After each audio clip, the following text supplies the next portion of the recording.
1500 nəfərə yaxın əhalinin yaşadığı kənddə tibbi xidmət demək olar ki, mövcud deyil. Yeni tikilmiş tibb məntəqəsi də fəaliyyətsizdir. Söhbət İmişlinin Qulubəyli kəndindən gedir. Sakinlər bildirirlər ki, əvvəllər kənddə bir neçə həkim fəaliyyət göstərib. Hətta təcili tibbi yardım maşını da olub.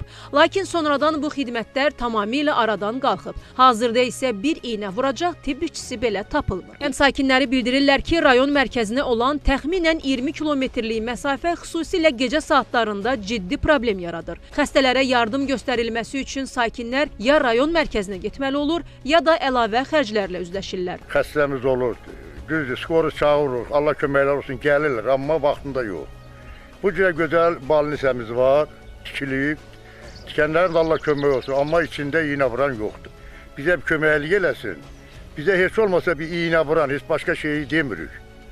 Valla çatdırmaq olmur, gecə taksilər 20 manata, 25 manata, mən pulu alım dərmana verim, yoxsa taksiyə verim. Məsələ ilə bağlı təbibdən Xəzər xəbərə bildirildi ki, Qulubəyli kənd həkim məntəqəsində tibb işçisi olmadığından ötən il oktyabrın 17-sindən etibarən onun fəaliyyəti dayandırılıb. Ölkədə ilkin səhiyyə xidmətinin təkmilləşdirilməsi istiqamətində işlər aparılır.